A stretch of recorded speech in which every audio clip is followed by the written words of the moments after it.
Imagine spending, a literal $1 million to produce, market, and distribute a hit song. Right, which was completely standard back then. Exactly. You've got the major label behind you, you've paid for this massive top-tier music video, and you've greased the wheels at radio stations all across the country. The whole corporate machine is just pushing this one track. Yeah, and it's working.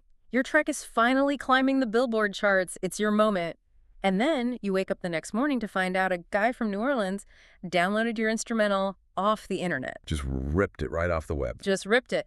He recorded his own vocals over it in the back of a tour bus, released it for free, and basically completely stole your song. It's wild to even think about now. And the culture, they listen to his version and universally decide, yeah, this is his song now. And that didn't just happen once. That happened to the entire music industry repeatedly for years. It was a hostile takeover. I mean, there's really no other way to describe it. And the craziest part is the industry didn't even have a defense mechanism for it because they were playing by rules that this particular artist had just, completely decided to ignore. Which brings us to the mission of today's deep dive. We are unpacking the rise, the evolution, and the absolute paradigm-shifting dominance of Lil Wayne.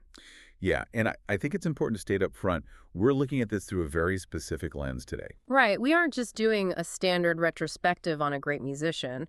We're really examining the mechanics of what it actually takes to completely change a game. Because usually when someone enters a highly structured industry, whether you're a young musician trying to get a record deal, or maybe you're a tech developer or a creative starting an agency, you are taught to learn the rules of the board. You figure out the established steps, and you just try to execute them slightly better than your competitors. Exactly. You try to optimize within the existing framework, you try to become the fastest runner on the track, but you don't question the actual shape of the track itself. Yeah, and greatness is often measured in those numbers, right? Like sales, revenue, awards. But true structural influence, that is measured in paradigm shifts. It's when someone steps onto the field, looks at the boundaries everyone else is respecting, and just, erases them. Okay, let's unpack this. Because to understand how the DNA of the modern music industry was fundamentally rewritten by one person, we have a massive roadmap ahead of us today. We really do. There is so much to cover. We are going to look at how he completely dismantled the industry standard of the rollout and redefined what work ethic even means. And we'll explore the weaponization of the mixtape, taking this bootleg underground cassette culture and turning it into an industry-killing superpower. Plus, we're going to dive into the ripple effects of giving an entire generation permission to be weird. And finally, we'll map out a chronological timeline of what ultimate adaptability looks like across, 4 decades of technological collapse. And the stakes here, for anyone listening, they're incredibly high. Why is that? Because if you are a young artist, or really a young professional, in any volatile field right now, you are looking at an environment defined by noise and rapid change. Yeah, it's overwhelming. Right. So the blueprint of how you disrupt an entrenched system, how you outwork a baseline, and how you survive technological shifts without losing your core identity, that is a masterclass you can apply tomorrow morning. Okay, let's jump right into the deep end. Section 1, the old regime versus the flood. I love that title. Thanks, because you really can't appreciate how massive this disruption was until you understand the sheer rigidity of the music industry in the late 90s and early 2000s. It was incredibly rigid. So paint a picture for us. What did dropping music actually look like before this massive flood? Well, it was an environment entirely defined by the scarcity principle. Okay, the scarcity principle. Yeah. If you look at how major record labels operated back then, they acted a lot like the De Beers Diamond Cartel. Oh, that's a fascinating comparison.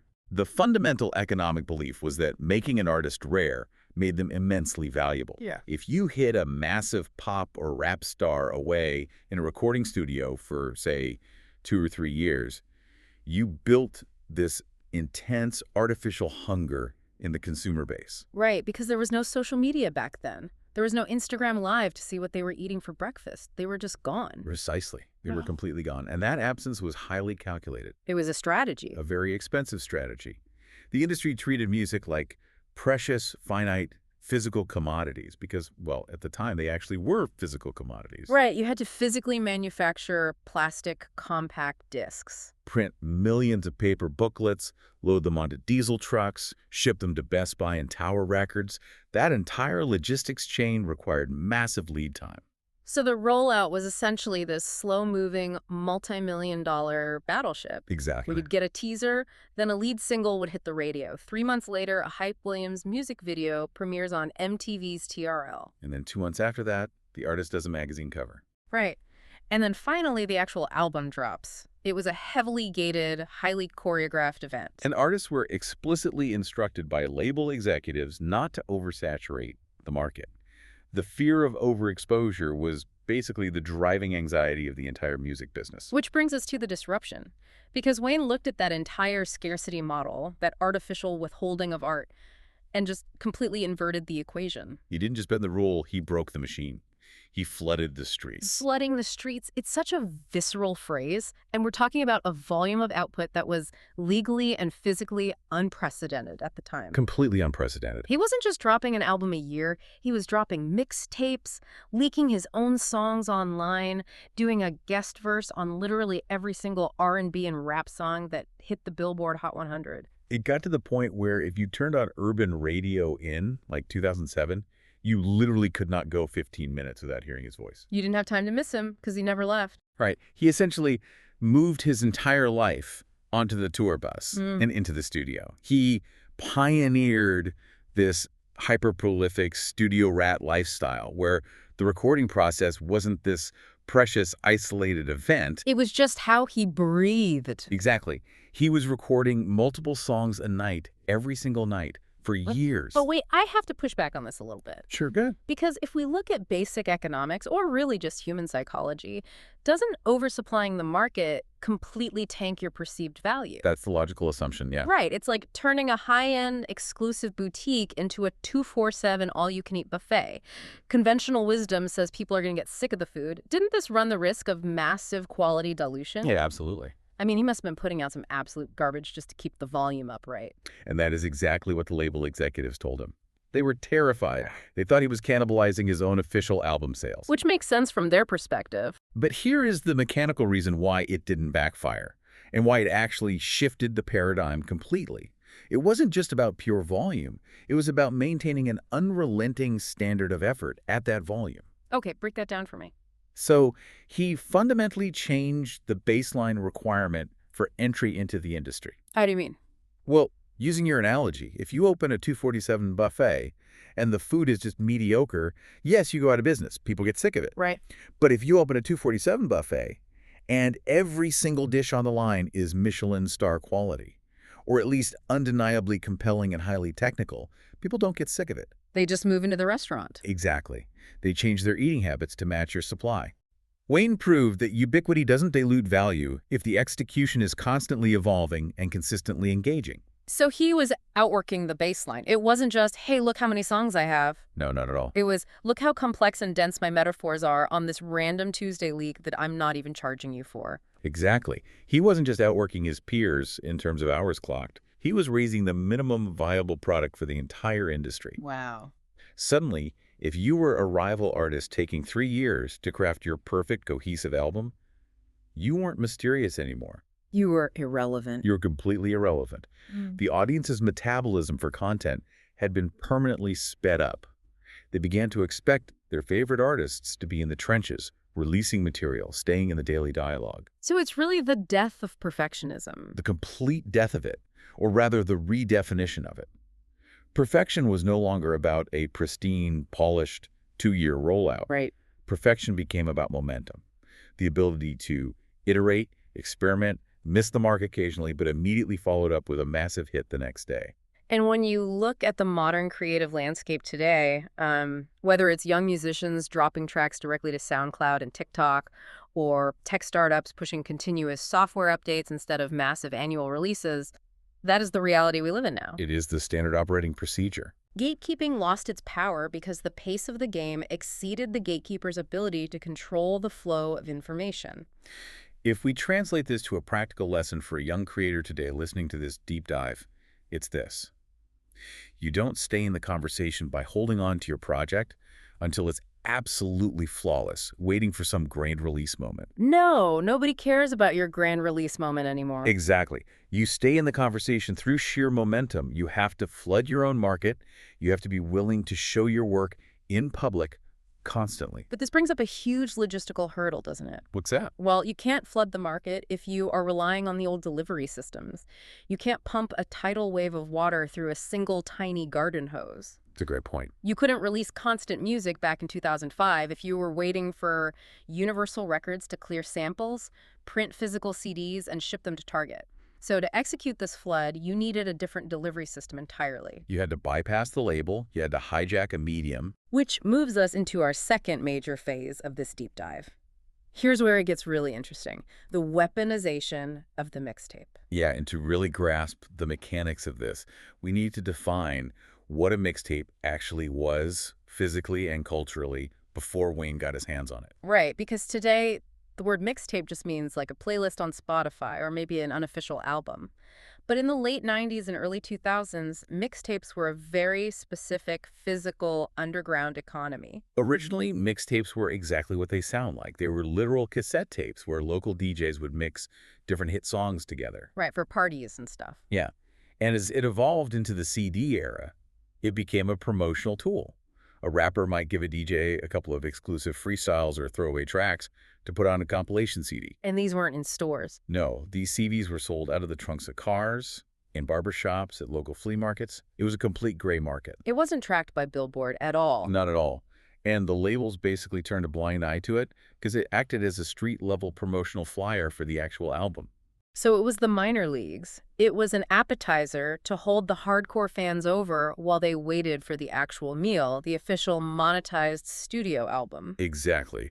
The unwritten rule of the industry was that your best, most important work had to be saved for the official retail album, because that's what counted towards your legacy, and frankly, that's how you got paid. Right, you didn't put your A-plus material on a bootleg CD that some guy was selling for $5 outside a gas station. Until Wayne stepped into that space, specifically linking up with DJ Drama for the legendary Dedication series, and he completely flipped the meaning of the medium. He took this secondary promotional flyer and turned it into the main event. And this is where the mechanics of what we called the hostile takeover earlier really come into play.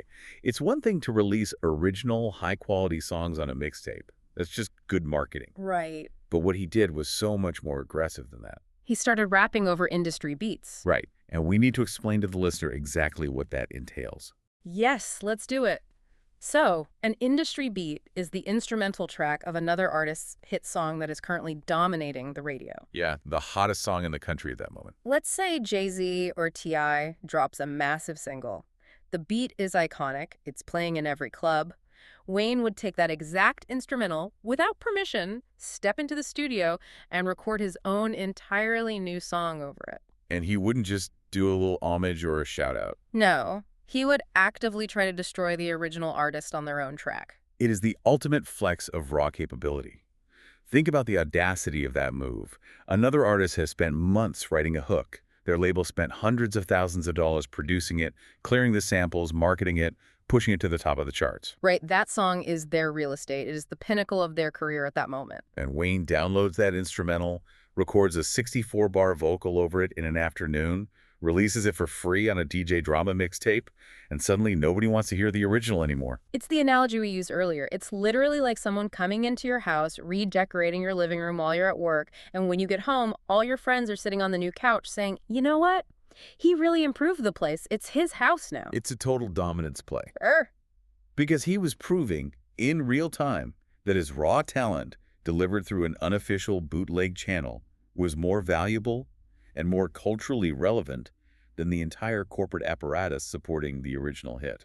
But I have to ask, how did this not completely destroy his relationships in the industry? It's a miracle it didn't, honestly. If you are actively embarrassing your peers on their own beats, isn't that a surefire way to get blackballed or sued into oblivion? In any other era, maybe. Yeah. But the sheer undeniable quality of the work created a paradigm where the other artists couldn't be mad, or at least they couldn't afford to show they were mad publicly. Oh, wow. It actually became a badge of honor. If Wayne didn't remix your song, it meant your song wasn't hot enough. That is insane.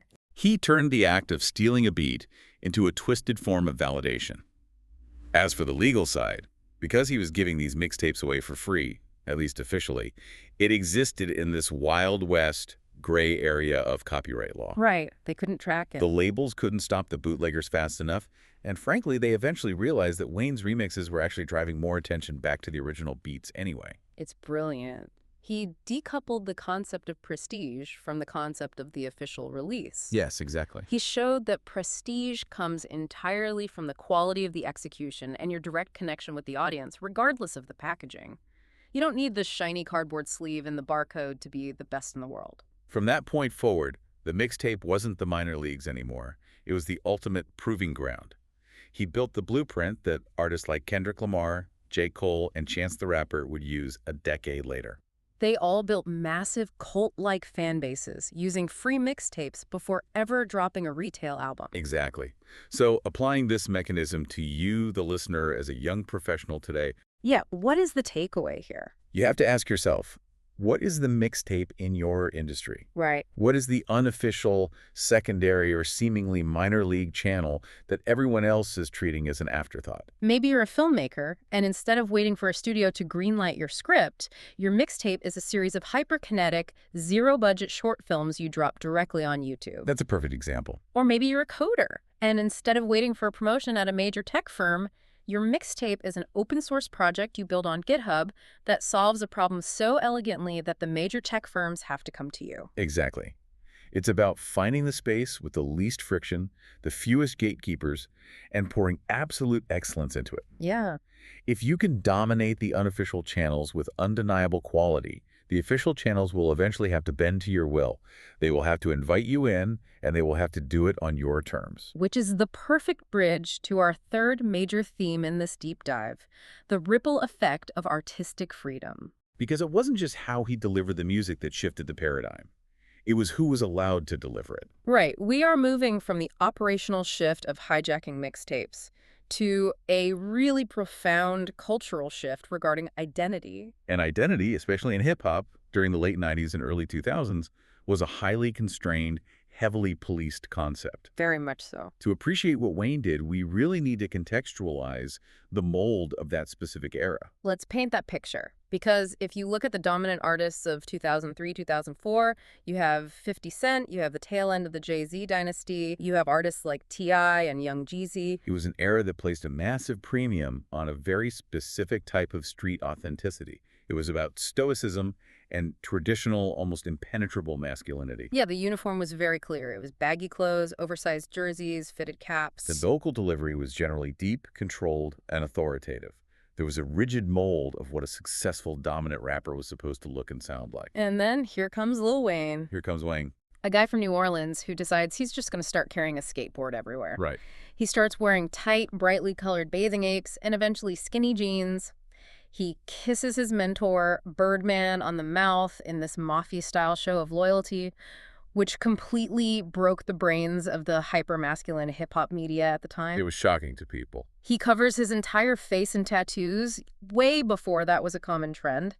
And sonically, he starts calling himself a Martian. A literal Martian. He starts experimenting heavily with auto-tune, not just for pitch correction, but as a textural instrument to make his voice sound like this weeping alien. He was entirely eccentric. And the crucial takeaway here is that he didn't do this from the fringes of the underground. Right, he wasn't an indie darling. No, he did this while aggressively campaigning to be recognized as the best rapper alive. Mm-hmm. He took this bizarre, unconventional identity and forced it down the throat of the mainstream. Instead of adjusting his sharp edges to fit into the pre-cut holes of the corporate hip-hop machine, he made the machine adjust to him. The bravery required to execute that cannot be overstated. Because the easiest, safest path to success in any industry is assimilation. Always. You look at what is currently making money, in this case, stoic gangster rap.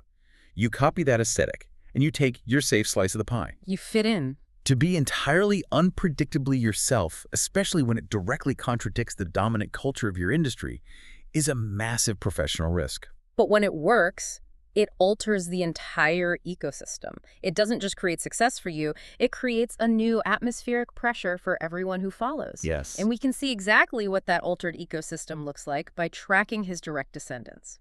Let's look at the generation that immediately followed him, specifically artists that he directly mentored or influenced. Let's start with Drake. Right.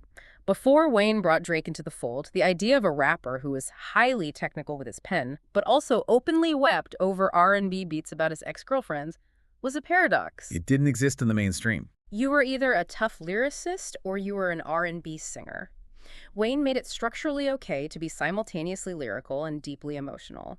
He validated Drake's entire approach to a skeptical industry. And then look at Nicki Minaj. Historically, female rappers were often pressured by labels to conform to a very narrow, male gaze-oriented aesthetic. Yeah, often having to rely on purely flat, tough deliveries to compete with the men. Exactly. Wayne championed Nicki's wildly animated theatrical delivery. She was using alter egos, wild vocal inflections, turning sheer unpredictable personality into undeniable power. And then pushing the envelope even further, you look at someone like Young Thug. Young Thug is perhaps the most direct distillation of Wayne's boundary pushing. Thug took the auto-tune experimentation and the vocal elasticity that Wayne pioneered and stretched it to its absolute limits. Yeah, he treated the human voice not just as a vehicle for delivering words, but as a volatile, unpredictable instrument. And he pushed the aesthetic boundaries too. Famously, wearing a dress on the cover of his mixtape, Jeffrey, completely obliterating the remnants of that rigid 2003 masculinity we talked about earlier. You know what strikes me about those three specific examples? Drake, Nicki, and Young Thug. What's that? None of them sound like Lil Wayne. Exactly. And they don't sound like each other. If you play a Drake song, a Nicki song, and a Thug song back to back, they exist in completely different sonic universes. It's entirely different. Wayne didn't hand out a uniform and say, okay, everyone dress like me, use my flow, and rap about the things I rap about. He didn't create clones. He created a blank canvas. That is the ultimate metric of freedom and really the true definition of a paradigm shift. You can't measure artistic permission on a spreadsheet. You can't chart it on Billboard. But it shows up in the sheer unbridled freedom of the next generation. Wayne took the brunt of the criticism, the ridicule, and the friction for being different. He took the hits. And by surviving that friction and reaching the top of the mountain anyway, he pushed the boundary line of what was acceptable so far out that everyone else suddenly had a massive playground to operate within. But this introduces a really fascinating and kind of dangerous tension, a paradox, really. How so? Well, if you completely change the rules and you open the door for all of these incredibly unique, adaptable, emotional, lyrical, and theatrical artists to enter the space, don't you eventually replace yourself? Oh, I see what you mean. You essentially build the very machine that makes you obsolete. You train the next generation to be faster, weirder, and more adaptable than the generation you came from. So if you're Lil Wayne, how do you survive the monsters you created? Which brings us to the fourth and final major theme of our deep dive, the chronological timeline of adaptability. Because creating a paradigm shift is one thing, but surviving the aftermath of your own shift is something else entirely. It's incredibly rare. Most businesses, let alone individual artists, do not survive multiple technological and cultural paradigm shifts. No, they usually get wiped out. Think about corporate history. Blockbuster couldn't survive the shift to streaming. Kodak couldn't survive the shift to digital cameras. They dominated one era and were buried by the next. But Wayne moved through 4 distinct eras. Let's actually walk through the mechanics of that timeline because it's a masterclass in survival. Let's do it. Era 1, the Hot Boys era. This is the late 90s, early 2000s. He's a teenager. Right. This is the regional physical CD era. Cash Money Records is operating out of New Orleans. The aesthetic is oversized white tees, bandanas, and regional bounce music. Very specific time and place. Success in this era meant grinding on a regional level, selling physical cassettes and CDs out of trunks, and eventually leveraging regional dominance into a major label distribution deal. Wayne mastered that system as the youngest member of a group. Then we hit Era 2, the mixtape explosion, mid-2000s. We've covered the mechanics of this heavily. The shift from physical retail dominance to underground bootleg dominance. Right. He realizes the official release schedule is too slow, so he hijacks the DJ drama circuit, stealing industry beats, and flooding the physical streets with free CDs to build a cult following. But then the internet completely fractures the music industry. We enter Era 3, the blog era. This is the late 2000s, early 2010s. This is a crucial transition. Physical mixtapes start dying because peer-to-peer file sharing and MP3 blogs take over. Sites like Nah-Right, Two Dope Boys, and eventually DatPiff. Right, DatPiff was massive. There are no more gatekeepers. You don't need MTV. You don't even need DJ drama to press a physical CD. Fans are just refreshing a web page 10 times a day looking for a zip file or a direct MP3 link. How does Wayne survive that shift? Because a lot of 90s artists completely drowned when the blogs took over. They didn't understand the internet at all. He survived it because his core methodology, the relentless flood of high-quality material, was perfectly suited for the architecture of the internet. Oh, that makes perfect sense. Blogs needed constant content to drive daily page views. Wayne was producing constant content. He essentially hacked the RSS feed era by becoming the most reliable supplier of daily raw material on the internet. He didn't fight the blogs, he fed them. And then finally, Era 4, the streaming era. 2015 to present. Spotify, Apple Music, algorithmic playlisting. Once again, the underlying technology completely changes. We move from downloading MP3s to renting access to the global cloud of music. The algorithm becomes the new king. And the algorithm rewards artists who have massive, deep catalogs and who release music frequently to trigger playlist placements. And once again, Wayne's foundational work ethic, recording constantly, hoarding massive vaults of music, allowed him to plug seamlessly into the algorithmic era. So we've walked through the physical CD era, the bootleg mixtape era, the MP3 blog era, and the algorithmic streaming era. 4 completely different technological architectures. 4 completely different worlds, really. But here is the question that I think every professional listening to this needs answered, because there is a very fine, often embarrassing line between evolving with the times and just desperately chasing the youth. It's the, how do you do, fellow kids Yeah. meme. Yes, exactly. When you see an established legacy brand suddenly trying to use the latest Gen Z slang, or an older artist awkwardly forcing a TikTok dance, it just feels desperate. It's cringy. It feels like they are wearing someone else's clothes. So how did Wayne navigate these massive shifts without looking like a legacy act desperately chasing a trend? It comes down to a very specific philosophy.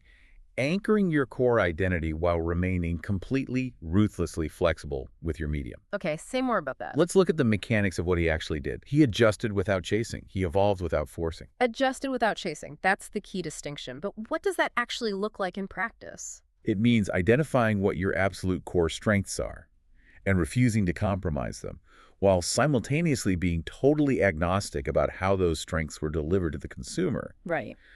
For Wayne, what was his core identity? We've established it.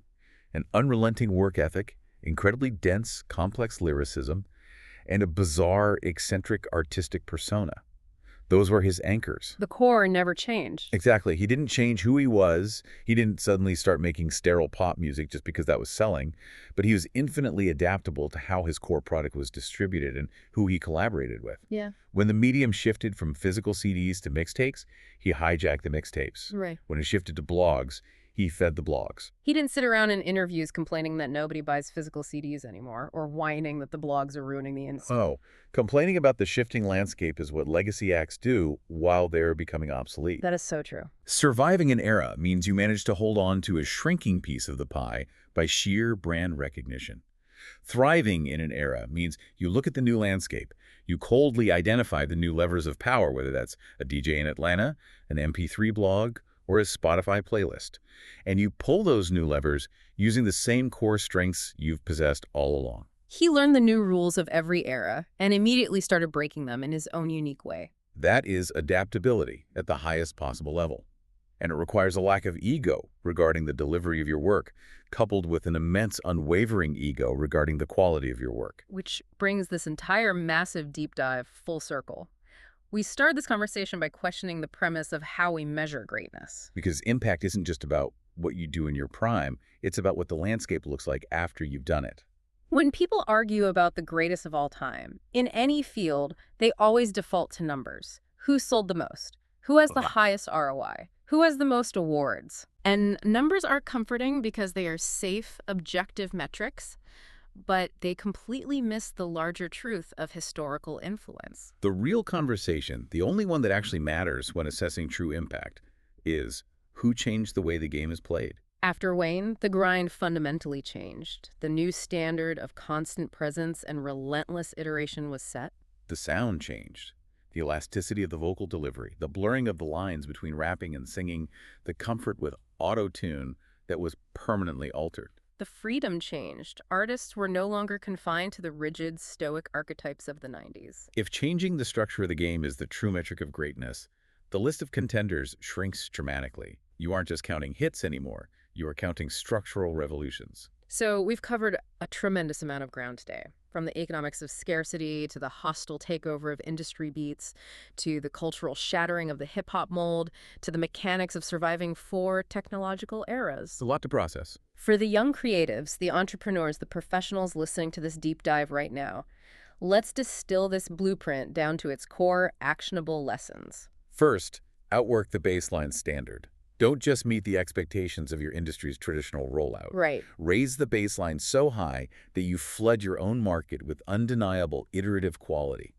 Make perfectionism about momentum, not polish. Second, weaponize the tools you have right in front of you. Don't wait for the official corporate channels to give you permission to be great. Find your mixtape. Find that secondary, seemingly unimportant space, dominate it with excellence, and turn it into your personal proving ground. Make the official channels come to you. Third, force the mold to fit you. The easiest path is assimilation, but the most impactful path is authenticity. Bring your complete, eccentric, weird self to your work. In doing so, you don't just succeed for yourself, you create the atmospheric permission for innovation to happen around you. And finally, never stop evolving. Anchor your core identity, know exactly what you are great at, but stay completely adaptable to the shifting technological landscape. Adjust to the new mediums without chasing the fleeting trends. That is the anatomy of a true game changer. It really is. But, as always on our deep dives, we don't want to just wrap things up in a neat little bow. We want to leave you with a final provocative thought to mull over, something to chew on as you go about the rest of your week. Let's hear it. We've spent this entire time talking about how the paradigm was shifted by flooding the market. Wayne realized that the industry was artificially hoarding music, so he rebelled by providing a relentless 204/7 stream of content. He proved that in a world of scarcity, extreme ubiquity was power. He was the flood in a time of drought. Right. But look around at the landscape today. We live in a post-Wayne world. The paradigm he invented is now the baseline reality. Now everyone is flooding the market. No, absolutely. Every brand, every influencer, every musician, every tech company is uploading constantly, dropping content daily, iterating endlessly.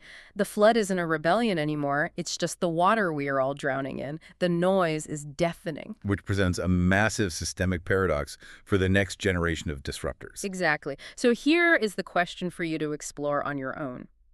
If the game was fundamentally changed 20 years ago by introducing endless noise into a quiet room, what happens next? That is the million-dollar question. Will the next visionary, the next person who steps onto the field and completely rewrites the rules of the game, be the one who figures out how to weaponize absolute silence? Wow.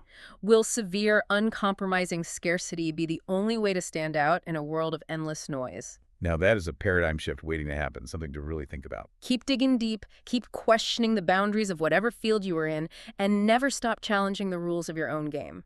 We'll catch you on the next deep dive.